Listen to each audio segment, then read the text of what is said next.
Magandang araw mga ka-aerial defense, may ibabahagi na naman ako sa inyo.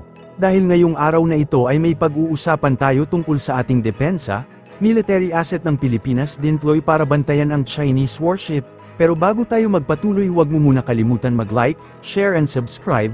Paki-follow at like na rin ang aming page na nasa description na ang link. Agad na tumugon ng Armed Forces of the Philippines sa namataang barkong pandigma ng China sa Balabac Strait sa Palawan. Ayon kay AFP spokesperson Colonel Xerxes Trinidad, nag-deploy ang hukbong sandatahan ng military assets para i-challenge ang presensya ng Chinese warships na nasa loob ng teritoryo ng Pilipinas na karaniwang dinadaanan ng mga dayuhang barko. Aniya, ito ay parte ng kanilang standard operating procedure. Samantala, tiniyak naman ng AFP na mananatili itong alerto sa pagprotekta ng ating maritime interest. Una na ngang namataan ang dalawang barkong pandigma ng People's Liberation Army na destroyer Luyang at frigate Jiangkai dakong 1:49 PM noong ika-19 ng Hunyo, na nasa 12 nautical miles ng Palawan at kumikilos ng 13 knots. Namataan din dakong 3:56 PM ang dalawang iba pang barko sa parehong lugar na destroyer Renhai CG-105 at replenishment oiler na Fuchi AOR 907 na naglalayag ng may bilis na 15 knots. Inabot ng 12 oras bago nasagip ang military personnel na naputulan ng daliri matapos ang marahas na pag-hijack ng mga China Coast Guard personnel sa Philippine boats, habang nagsasagawa ng rotation and resupply mission sa Ayungin Shoal noong Lunes ika-17 ng Hunyo. Ayon kay Philippine Coast Guard spokesperson for the West Philippine Sea Commodore J. Tariela, natanggap nila ang ulat hinggil sa nasugatang personnel bandang alas 10 ng umaga at tumagal ng 12 oras para ma-retrieve ang kanilang nasugatang tauhan na lula ng BRP Sierra Madre. Worth emphasizing that the Philippine Coast Guard did the rescue to the injured personnel.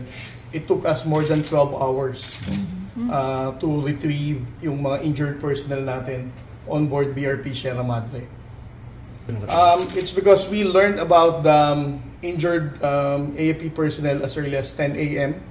and the Philippine Coast Guard, the two vessels that we deployed there, BRP Cabra and BRP Bagakay, to launch their RIB. Kasi alam naman natin kung ano yung nangyari sa RIB ng Armed Forces of the Philippines during that attempt of resupply mission. So basically, we had two objectives why the Philippine Coast Guard vessels came close to Ayungin. The first one is to retrieve the ribs that were towed by the Chinese Coast Guard, and the other one is to do medical evacuation for those injured personnel. That was 10 a.m. No? And then we only we were able to retrieve the damaged rib around 12 noon. So it took us 2 hours for us to really safe keep itong damage natin na rib. And then for the AFP personnel who were injured, it's only around 10:30 nang nakuha natin yung mga injured natin na AFP personnel.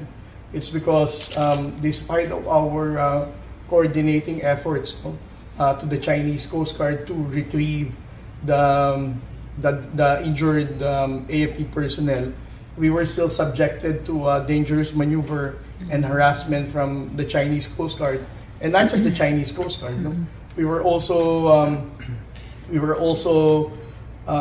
harassed by PLA Navy vessels like the Hubei class missile boats. I think you already had your own sources.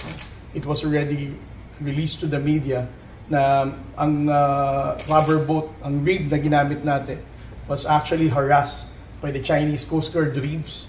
We had the hard time to outmaneuver them and even to convince them to allow the Philippine Coast Guard RIB to retrieve our injured AFP personnel. We were also coordinating with the Chinese Coast Guard, informing them that there are injured AFP personnel on board BRP Sierra Madre, and that we intend to carry out a medical evacuation. No? But still, despite of that advisory and radio call on the part of the Philippine Coast Guard vessels, we were still subjected to those harassment from the PLA Navy and the Chinese Coast Guard. Well, there is no specific guidance or instruction from the Chinese Coast Guard that we cannot retrieve. But as far as our radio communication with the Chinese Coast Guard is concerned, we are the one telling them that we are going to carry out a medical evacuation. Okay. I think detaining them is not the proper term, no? Kasi they are on board BRP Sierra Madre naman. I think the challenge then for us is to get those who are injured so that we can bring them to Palawan for medical attention. Ipinadala din ng PCG ang dalawang barko nito na BRP Cobra at BRP Bagakay para i-rescue ang mga bangkang nahatak ng China Coast Guard at para magsagawa ng medical evacuation sa kanilang personnel. Sinubukan ding makipag-usap ng PCG sa CCG subalit ipinagpatuloy pa rin ng mga Chinese ang panghaharas.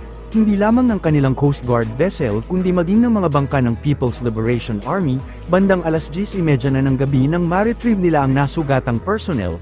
Sa kabila din aniya ng kanilang coordinated efforts para mahanap ang nasugatang AFP personnel, pinunterya pa rin sila ng mapanganib na maniobra at panggigipit ng Chinese Coast Guard.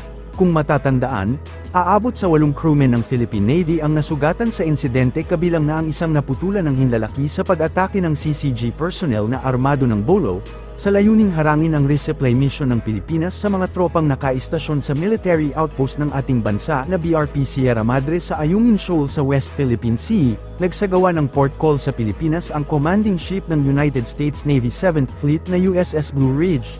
Ang USS Blue Ridge o ang LCC-19 ay isang amphibious command and control ship na may advanced communication and information systems para sa epektibong pangangasiwa sa naval o maritime operations. Kahapon ay bumisita ang commander ng US Navy 7th Fleet na si Vice Admiral Fred Catcher sa tanggapan ng Philippine Navy. Tinanggap siya ni Philippine Navy Vice Commander Rear Admiral Cesar Bernard Valencia, na kumatawan kay Navy Flag Officer in Command Vice Admiral Toribio Adachi Jr. Ang pagbisita ng US Navy 7th Fleet sa bansa ay sa kabila na rin ng tumitinding alitan ng Pilipinas at China dahil sa West Philippine Sea. Samantala, kasama rin sina Senator Francis Tolentino at Ambassador of the United States Mary Kay Carlson sa umattend sa naging port call ng naturang barko. Bago nito ay nagsagawa ng maneuver and exercise ang US Navy 7th Fleet flagship USS Blue Ridge, kasama ang French Navy Aquitaine-class frigate FS Brett Agna sa katubigang sakop ng bansa. Ilang araw na ang nakakalipas, ang naturang exercise ay bahagi ng Valiant Shield 2024 military exercise na dinaluhan ng iba't ibang mga bansa, kasama ang US, Japan, at iba pa. Inaasahan na magkakaroon ng karagdagang pagpaplano at kaukulang pagbabago sa resupply mission ng bansa sa West Philippine Sea para matiyak na wala ng masugatang personnel. Ito ang inihayag ni Philippine Navy spokesperson for the West Philippine Sea Commodore Roy Vincent Trinidad, matapos nang makumpirma na may 7th nasugatang tropang Pilipino habang nagsasagawa ng resupply mission sa Ayungin Shoal kung saan isa sa mga ito ay naputulan ng daliri sa insidente. Nang matanong naman ng opisyal kung ano ang gagawin ng panig ng Pilipinas sakaling i-provoke ang ating tropa, sinabi nito na dapat ang mga aksyon ng bansa ay alinsunod sa international law. Sinabi din nito na tungkulin nilang igiit ang soberanya ng ating bansa at tiyaking maprotektahan ang ating sovereign rights. Para sa mas madaming update tungkol sa ating depensa, paki-follow at like muna ng aming page na nasa description na ang link. Huwag mo na rin kalimutan mag-like, share and subscribe. Pindutin mo na rin ang bell para updated kayo sa aking mga bagong video. Maraming salamat po.